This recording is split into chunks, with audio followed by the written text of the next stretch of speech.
제8회 전국 동시지방선거 결전의 날이 밝았습니다. 오전 6시부터 전국 14,000여 곳 투표소에서 순조롭게 투표가 진행되고 있는데요.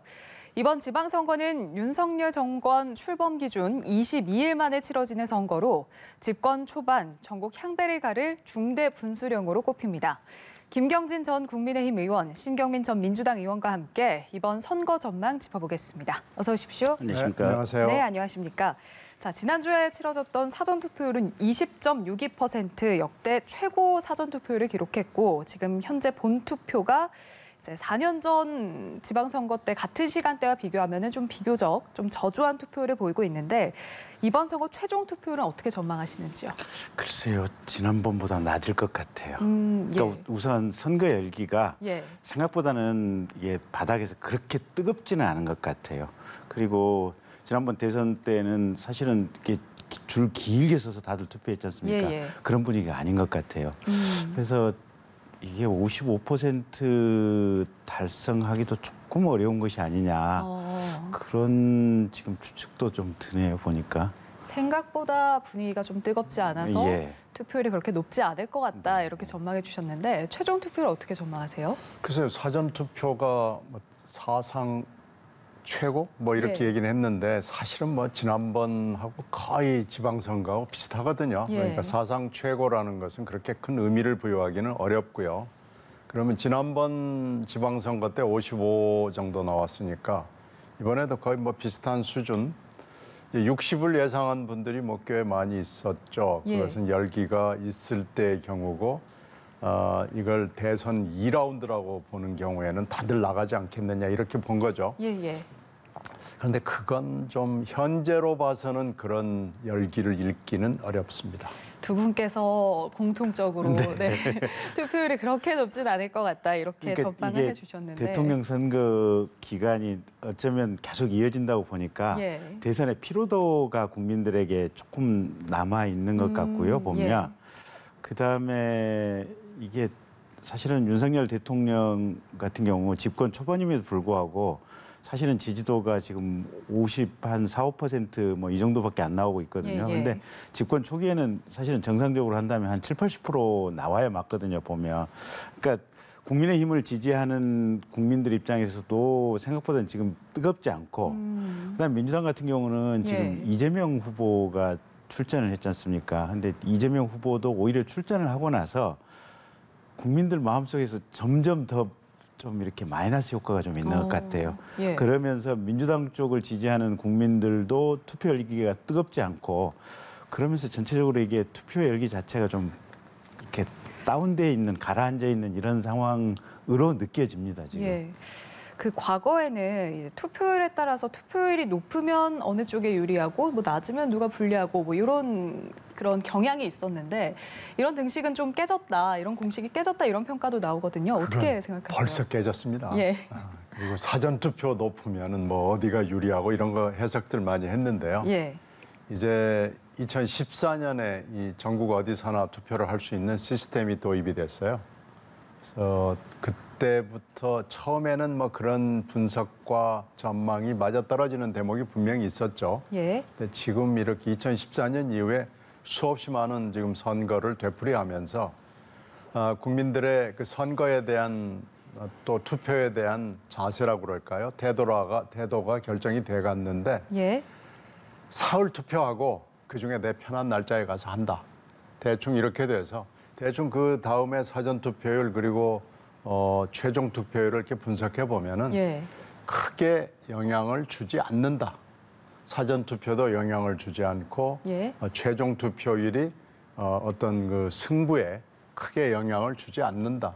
대충 이렇게 이제 정착이 돼가는 것으로 보이고요. 예. 이번 지방선거는 더군다나 금방 김 의원 얘기하신 대로 우리 국민들이 지난 1년여 동안 굉장히 피곤했습니다. 여야 간의 갈등, 또 대선 후보 간의 갈등 이런 것 때문에 계속 갈등이 됐고 나라가 두 개로 딱 빠개진 느낌이 나거든요. 예. 그래서 좀 피곤하다는 느낌이 들고 또 대선 2라운드로 가는 데 대해서 좀 더 피로감이 가중되지 않았나 싶어요. 그래서 이제 좀 잊어버리자.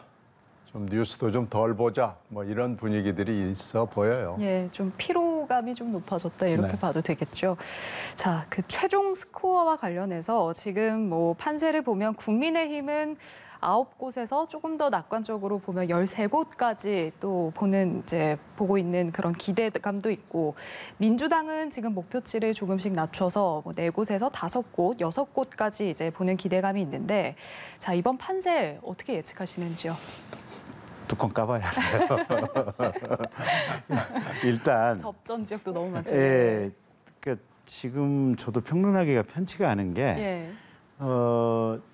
투표율이 높으면 평소에 우리가 나오던 정당 지지도 그다음에 각각의 후보들의 여론조사 이제 수치 있지 않습니까? 예, 예.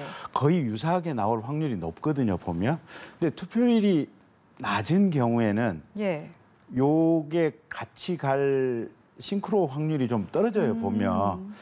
그래서 투표율이 높아야 평균적으로 이제 국민의힘의 후보들이 조금 유리할 것 같다는 생각도 들고, 예, 예. 그다음에 지금 대부분의 민주당이 광역이나 기초장을 맡고 있었거든요. 예. 그리고 의회도 대부분 지난번 사실은 4년 전의 선거가 남북 정상회담을 끼고 하는 선거에서 정말 특이한 선거에서 민주당이 압승을 했었는데, 그걸로 인해서 민주당이 사실은 풀뿌리 조직이 완벽하게 만들어져 있는데, 투표율이 낮으면 이게 조직 선거가 될 가능성들이 높아지는 거 아닌가, 지금 이런 생각이 들어서 대체로 정당 지지율도 좋고 분위기는 좋은데 투표율이 낮다 보면 예. 결국은 민주당의 조직력에 이게 조금 밀리면서 예상했던 결과보다는 뚜껑을 까보면 안 좋을 가능성도 상당히 있지 않나 싶은 생각도 들어서 예, 예. 결국은 저거 저녁에 일단 좀 개표 방송을 봐야 예측할 수 있지 않나 싶습니다. 열어봐야 알 수 있다.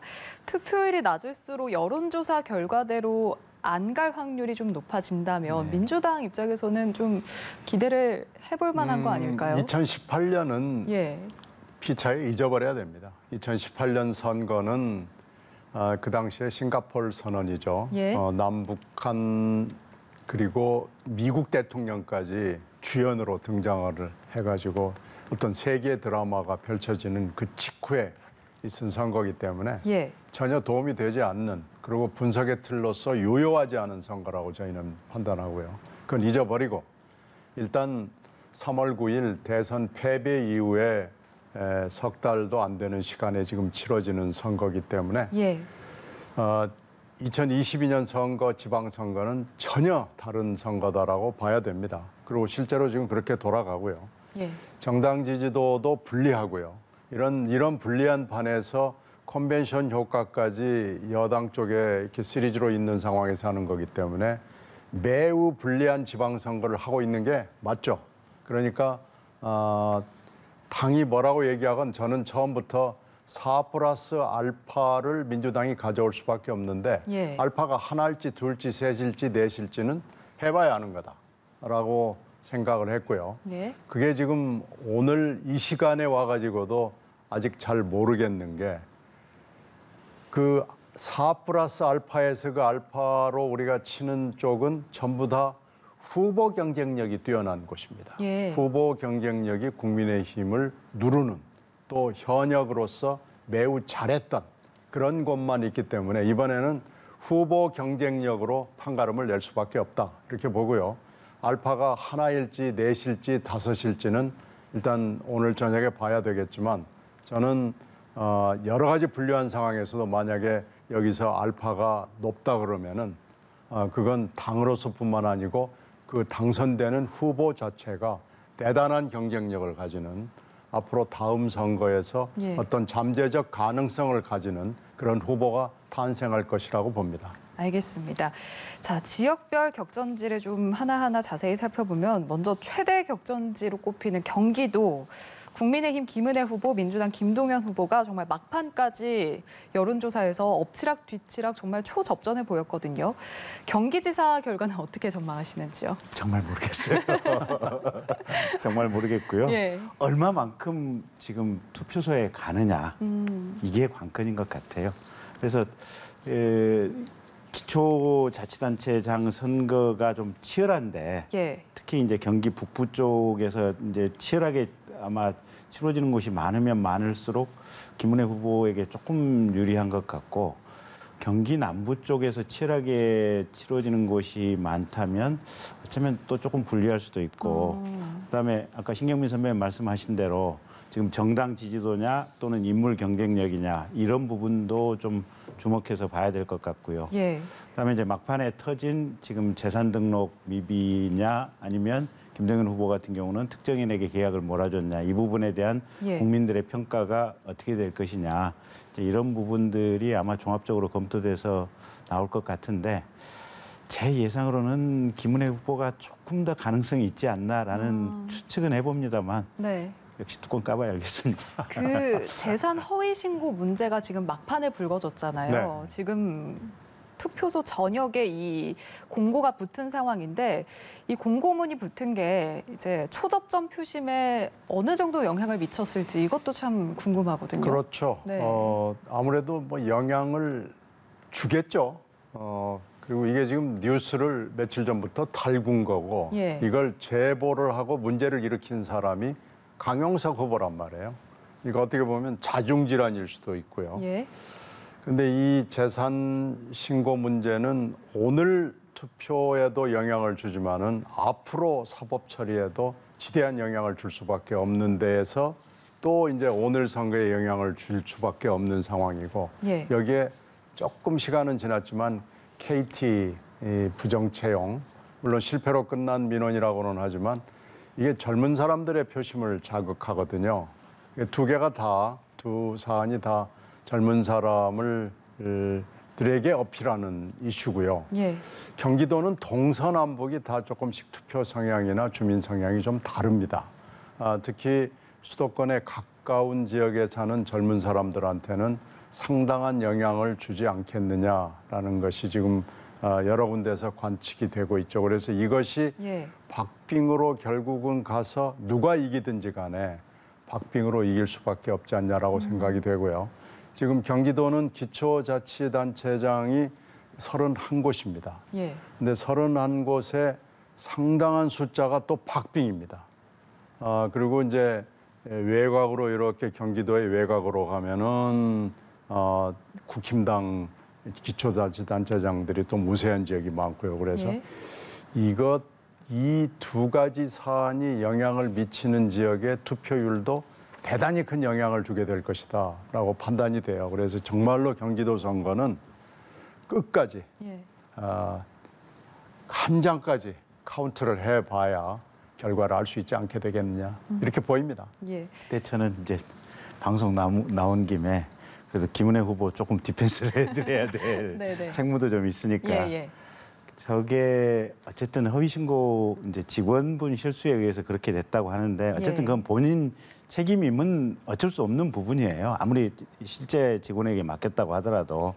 근데 지난번 21대 국회 때 조수진 의원하고 김홍걸 의원이 대체로 한 뭐 10억대 전후에 재산 누락 신고가 있었거든요. 예. 그래서 기소가 됐었는데 법원에서 다 80만 원씩 이게 당선 무효가 아닌 그냥 직을 유지하는 형의 선고가 나왔어요. 예. 근데 김은혜 후보 같은 경우는 지금 전체 재산이 한 200억 뭐 좌우 뭐 전후 되는데 저 16억 같은 경우가 가령 뭐 재산 형성 과정에서 무슨 논란이 있는 재산이라든지 그렇다고 한다면 저게 법정에 가서 어떤 엄중한 형이 나올 수도 있겠지만 예. 저 큰 200억대 남짓한 재산 중에서 16억이 실수로 지금 신고가 누락됐다고 한다면 제가 사법부의 재판 결과를 예단할 수는 없겠지만 예. 아마 자격은 그대로 그냥 직위는 유지하는 형이 선고될 가능성이 높은 것이 예. 기존의 조수진, 김홍걸 의원 사례에 비추어 봐서 예상되는 바가 아니냐 이제 이 정도 말씀드리겠습니다. 알겠습니다. 자, 그리고 지방선거 가장 큰 판이라고 할 수 있는 서울시장이 사실 이번 여론조사 격차가 계속해서 좀 벌어진 상태였기 때문에 예전만큼 이 서울 지역이 큰 관심은 못 받은 것 같거든요. 서울시장 결과는 어떻게 예측하시는지요? 지난번 2018년 선거는 제가 잊어달라고 말씀을 드렸잖아요. 예. 그때 저희도 깜짝 놀랐어요. 25개 자치구인데 24대 1이었거든요. 예. 그리고 강남 벨트에서도 서초구를 제외하고는 다 이겨버렸으니까 민주당의 기대를 뭐 훨씬 뛰어넘는 이런 결과가 나온 거죠. 그래서 이번에는 그렇게까지 갈 수는 없는 것이고 예. 이제 민주당이 강한 지역 자치구들이 좀 있습니다. 거기는 지금 강세를 보이고 있고요. 지금 박빙인 또 그 자치구들이 꽤 있고 그래서 한 25개 중에서 저희들 입장에서는 민주당 입장에서는 반 정도를 가져오면 참 좋겠다라는 희망을 가지고 있죠. 근데 만약에 반 이하로 내려오게 된다면 이건 이제 대개 광역자치단체장과 또 연동이 되는 그런 경향성이 있거든요. 예. 그래서 광역자치단체장을 찍으면은 그게 주르륵 연동이 돼가지고 완전히 줄 서는 투표를 하는 성향을 보이기 때문에 그 영향도 무시할 수는 없거든요. 그렇게 따지면 지금 절대로 유리한 상황은 아닙니다. 예. 자, 말씀하신 대로 4년 전 지방선거에서 지금 민주당이 서초구 제외하고 24곳을 정말 석권을 하면서 사실상 서울을 싹쓸이했다 이런 평가를 받았었는데 지금은 좀 분위기가 바뀐 것 같아요. 네. 국민의힘이 좀 기대를 많이 하고 있죠. 전체적으로 방금 신경민 의원님 말씀하신 대로 예. 오세훈 시장에 대한 지지가 상당히 많이 좀 이렇게 수치가 벌어질 정도로 높은 상황인 것 같고요. 예. 그러면 사실은 시장 2번 찍으면 구청장도 2번 자동으로 따라서 가는 경향성들이 좀 있거든요. 그러니까 그런 상황들. 그다음에 또 최근에 이제 저도 저녁에 이제 뭐 이렇게 저렇게 선거 좀 도와주러 다녀보면서 예. 이제 술집 사장님들 얘기를 슬쩍 들어보거든요, 보면. 예. 근데 재밌는 현상 중에 하나가 서울에서 술집에서 40대들이 의외로 선거 얘기나 정치 얘기를 많이 안 하신대요. 왜 그럴까요? 그러니까 40대 같은 경우는 진보적인 성향, 민주당 지지 성향이 강한데 예, 예. 어쨌든 민주당에 대해서는 실망하는 마음이 그대로 좀 유지가 되는 것 같아요, 보면. 그리고 윤석열 대통령 당선 이후까지도 예. 사실은 이제 청와대 집무실 이전 관련해가지고 뭐 여러 가지 비판이나 논란이 있었는데 그렇죠. 예. 정작 취임하고 용산 집무실 시대를 열고 보니까 민주당이 비판했던 것처럼 실제 그렇게 큰 문제가 일어나거나 뭐가 이렇게 잘못된 것이라기보다도 오히려 그냥 당연하고 자연스러운 모습을 볼 수 있었는데 너무 민주당 쪽에서 과다한 비판이 있지 않았느냐 뭐 아마 이제 이런 여론들이 생기면서 예. 대체로 40대들이 투표 또 자신들이 지지하는 정당이나 후보에 대한 조금 호기심이나 관심이 좀 떨어진 것이 아닌가. 그러면서 술집 사장님들 말씀이 40대들 정치가 좀 많이 줄었다. 이제 이런 얘기를 가지고 흐름이나 맥락을 전체적으로 종합해서 보면 예. 아마 서울 선거는 대체로 아마 오세훈 시장 당선 가능성이 상당히 높고 구청장들도 민주당 후보의 인물 경쟁력이 워낙 뛰어나지 않으면 예. 아리까리하면 아마 이번 가능성들이 조금 더 높지 않나 그렇게 예상을 해보고 있습니다. 알겠습니다. 자, 그리고 캐스팅 보트로 꼽히는 중원의 경우는 지금 대전, 세종, 충남이 접전 양상이었거든요. 지금 여야 모두 이 중원을 승부처로 꼽고 있는데 사실 당초에 이 호남 세 곳이랑 제주까지 이렇게 해서 야당이 유리하다고 판단을 했던 곳이 또 세종이었어요. 근데 세종시장까지 지금 접전 양상으로 갔거든요. 이유는 뭐라고 보시는지요? 세종시장 선거는 아무래도 정권 교체의 영향이 좀 있고요. 예. 세종시를 제외하고 나머지 지역은 대전, 충남, 충북인데 충북은 일찌감치 지금 국힘당 후보가 우세를 보이고 있어서 예. 좀 제외가 되는 느낌이 있고요. 충남하고 대전은 지금도 박빙입니다. 예. 박빙 우세, 열세 뭐 이게 왔다 갔다 하는데 그 이유는 민주당의 후보 경쟁력입니다. 그쪽의 지사와 시장이 지난 4년 동안 굉장히 열심히 했고 예. 그래서 좋은 평가를 받았고 상대편 그러니까 국힘당 쪽의 후보들이 비교해 봤을 때 이게 좀 성에 안 찬다라고 그 지역 주민들이 판단하는 거예요. 그래서 중앙 정치는 일단 그렇다 치고 예. 우리 쪽 로컬 정치에서는 좀 괜찮은 사람이 하는 게 좋지 않겠느냐라는 판단들을 많은 시민들이 해요. 그래서 그것이 여론조사를 해본 결과로는 박빙 우위로 나타나는 겁니다. 민주당의 많은 여러 가지 불리한 이슈들이 터져 나왔음에도 불구하고 예. 그쪽에서는 박빙 우세 또 어떤 때는 지더라도 아주 박빙 열세로 왔다 갔다 해서 여기도 사실은 끝까지 투표장을 까봐야 알겠다는 느낌을 가지고 있고 어떤 여론조사는 특히 충남 같은 지역은 양 지사가 굉장히 많이 나오는 것도 가끔 보이거든요. 예. 그래서 역시 후보가 선거에서는 제일 중요하다라는 것을 이번에 실감하고 있습니다. 예. 그러니까 민주당 내에서 불거진 어떤 내홍에도 불구하고 이 대전, 세종, 충남 이 지역이 접전 양상인 건 민주당 후보 경쟁력 때문이다 이렇게 평가를 내려주셨는데 어떻게 생각하세요? 충청도 주민들이 대표적으로 속내의 말씀을 잘 안 하시는 걸로 이제 예. 그래서 여론조사 같은 경우도 이게 사실은 여론조사 업체에서도 힘들다고들 얘기를 하거든요. 예. 그래서 저긴 정말 뚜껑 까봐야 되는데 지난번에 박완주 의원 관련해서 민주당 당내 이제 성추문이 사실은 충남 지역 이제 이쪽에 뭔가 좀 표심에 영향을 미칠 걸로 예상을 했었는데 예. 생각보다는 별 영향을 안 미친 것 같아요.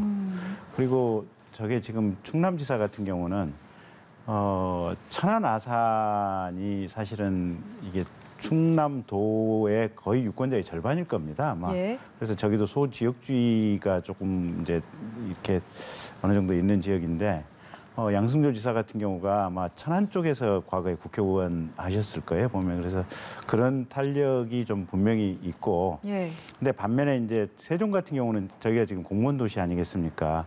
윤석열 대통령께서 취임하시고 나서 가령 대표적으로 지금 차관급들 인사하는 걸 보면 다 거의 90% 이상 지금 공무원들로 지금 발탁을 했거든요, 보면. 예. 그래서 공무원 사회가 윤석열 대통령에 대한 어떤 지지나 인기가 좀 이렇게 높아지면서 그런 부분이 또 하나의 어떤 선거의 변수로 지금 작동을 하고 있는 것 같아요. 그래서 저기는 정말 끝까지 한번 봐야 알겠다. 개표 완료돼야 저거는 결론을 볼 수 있는 그런 지역이 아닌가 싶습니다. 예. 천안을 제가 잠깐 다녀왔는데요. 예. 이런 분위기가 있어요. 천안, 아산을 합하면은 51%의 유권자입니다. 예. 그러니까 투표율도 굉장히 영향을 많이 준다고 봐야죠.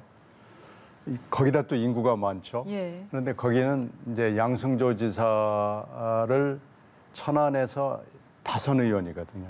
근데 박완주 의원도 문제를 일으킨 박완주 의원도 다선 의원입니다. 그런데 예. 둘이 그렇게 썩 사이는 좋지 않았나 봐요. 그래서 천안의 인심이라고 그럴까 민심은 박완주는 박완주고 양승조는 양승조다. 양승조는 양승조고 민주당은 민주당이다. 이런 분위기가 좀 있어요. 그래서 예, 예. 그것이 오늘 투표율이나 표심에 어떻게 나타나는지가 사실은 중요한 관전 포인트입니다. 알겠습니다. 자, 그리고 강원도로 가보겠습니다. 국민의힘 김진태 의원 그리고 민주당에선 현역 의원인 이광재 의원을 차출해서 지금 맞서고 있는데 여론조사상에서는 지금 김진태 의원이 우세로 나왔거든요. 강원도지사를 지낸 이광재 의원을 지금 앞서고 있는데 그 이유는 뭐라고 보시는지요? 일단 전체적으로 지금 정당 지지도가 가장 큰 영향이 아닌가 싶어요, 예. 보면. 그리고 이제 강원도 같은 경우는 지금 영동, 영서, 그다음에 원주 이 세 개의 축으로 지금 이루어져 있거든요. 예. 그런데 각각의 유권자들이 또 소지역주의 표심의 경향이 있는데 어쨌든 전체적인 흐름 전체로 보면 국힘 쪽 후보에게 유리하게 돌아가는 상황인 것 같아요. 예, 그래서 예. 이제 평론하시는 분들은 저기 강원도지사 선거 유심히 봐야 된다고 하는데 제가 볼 때는 저기는 흐름은 정해진 지역이 아닌가. 이제 국민의힘이 우세하다 이렇게 예, 평가 그렇게 내려주셨습니다. 보고 어떻게 생각하세요? 저도 뭐 절대 유리하다고 생각하지는 않습니다. 왜 네. 그러냐면 원래 강원도가 국힘당 쪽 계열의 정당에게 몰표를 주었던 데예요. 다만 예외적으로 최문순 지사가 지금 세 번째 다 하고 예. 이제 물러나는 거 아니에요? 최문순 지사의 그 특유의 친화력, 돌파력 뭐 이런 거에 영향을 좀 많이 받았어요. 예. 그 또 하나는 이제 기초자치단체가 거기가 18곳이 있는데 18곳 전체에서 국힘당이 우세합니다. 물론 이제 권성동 의원이나 이런 분들의 그 영향도 좀 있겠죠. 그 이제 영동 쪽에는 절대적인 영향력이 있다고 봐야 되겠죠. 예. 그래서 원래 그런 데다가 지금 현재 18곳 기초단체장의 분위기도 그렇고 그래서 지금 상당히 센 이광재 의원이 나갔는데도 여론조사에서 뒤집지를 못하고 있는 거예요. 예. 근데 최근에는 뭐 하여튼 이광재 의원 쪽의 캠프 쪽 설명으로는 춘천과 원주를 중심으로 해서 이광재 바람이 좀 일어나고 있다. 이렇게 설명하거든요. 예. 그러니까 좀 봐야죠. 봐야 되는데 하여튼 강원특별자치도를 이제 이번에 해서 이광재법이라고 했더니 김진태 후보가 아니 뭐 이런 억지가 어딨냐 지금 이렇게 해서 둘이 또 싸우거든요. 그래서 강원도는 예. 흥미있는 곳이긴 합니다. 알겠습니다. 결과 좀 끝까지 지켜봐야 할 것 같고요. 그리고 재보궐선거도 지금 미니 대선급으로 불리면서 지금 역대 최대 관심을 받지 않았나 싶습니다. 특히나 지금 이재명 후보와 윤영선 후보가 나온 인천의 개항을 참 누가 당선이 될지 결과 예측하기 어려울 것 같은데 어떻게 전망하시는지요? 근데 누가 당선이 되냐보다도 예. 사실은 저는 이번 선거는 누구 당선하고 상관없이 이재명의 완패로 끝났다라고 보고 있습니다. 정치적으로. 당선과 관계없이요. 예. 예. 그러니까 이재명 후보가 당선이 된다고 하더라도 예. 이미 정치적인 힘을 사실상 잃어버린 것이 아닌가. 그러니까 지금 분당 재보궐선거는 안철수 후보가 거의 뭐 한 20% 이상 앞서는 여론조사 수치 결과가 나오고 있지 않습니까? 예, 예. 근데 개항은 지금 사실은 무명의 윤영선 후보하고 붙었는데 대선 후보를 했고 0.7% 차이로 패배했던 후보가 사실은 여론조사 수치는 쫙 붙어 있거든요. 예, 일부 예. 조사는 역전됐던 여론조사 수치가 나온 것도 있고요. 이걸 보면 어쨌든 이재명 후보에 대한 국민들의 시선이 대선 후보일 때와는 완전히 다르다. 지금 이런 어떤 평가가 분명히 있는 것 같고 예. 두 번째는 사실은 본인이 총괄 선대 이제 위원장이고 그래서 다른 지역의 선거에 어떤 민주당 바람을 추동하고 견인해야 되는데 실은 민주당 전체가 지금 이재명 후보 구하기를 위해서 개항에 다 전력을 지금 투구하고 있는 이런 상황이거든요. 보면 예. 그러면 사실은 이재명 후보는 당의 지도자가 아니고 당의 짐입니다. 그런 상황이 되다 보니까 가령 이재명 후보가 당선이 된다고 하더라도 실질적인 정치적인 영향력은 이미 거의 그냥 다 빠져버린 지금 그런 상황으로 예상이 되기 때문에 예. 본인의 출마 자체가 아마 본인에게는 가장 큰 배착이 되지 않았나 이렇게 보고 있습니다. 승패와 상관없이 좀 큰 내상을 입었다 이렇게 평가 내려주셨거든요. 어떻게 보세요? 저는 뭐 그거에 동의하지는 않습니다. 하여튼 세 가지 경우가 있죠. 크게 이기거나 아니면 간신히 이기거나 또 간신히 지거나 예. 세 가지인데 크게 이기기는 좀 어려워진 것 같아요. 근데 뭐 아주 간신히 이기거나 아니면 근소하게 지거나 둘 중에 하나가 될 텐데 예. 어떤 결과가 나와도 이재명 후보는 아마 당을 위기에서 구하고 개혁하겠다고 당에 달려들 거예요. 그래서 이기면은 아마 더 세게 달려들 거고 예. 만약에 근소한 차이로 진다고 하더라도 당의 위기와 개혁을 완수할 위기에서 극복하고 완수할 사람은 자기밖에 없다 이러면서 달려들 거기 때문에 다른 사람 눈 의식하지 않고 또 뭐 야당이 여당이 뭐라고 얘기하든지 간에 예. 아마 본인의 길을 갈 겁니다. 그건 개항을까지 가는 굉장히 험로와 무리한 길을 이미 갔고 또 불리해지니까 김포공항이라는 이슈를 전혀 당하고 상의 없이 이슈로 제기해서 예. 뭐 이기려고 전략을 구사한 걸 보면 이재명 지사, 이재명 후보가 어떤 사람인지를 이번에 국민들이 많이 봤을 거예요. 그래서 저는 이재명 후보는 무조건 고한다라고 봅니다. 알겠습니다. 여기까지 듣도록 하겠습니다. 김경진 전 국민의힘 의원, 신경민 전 민주당 의원과 함께했습니다. 오늘 말씀 고맙습니다. 네, 수고하셨어요. 감사합니다.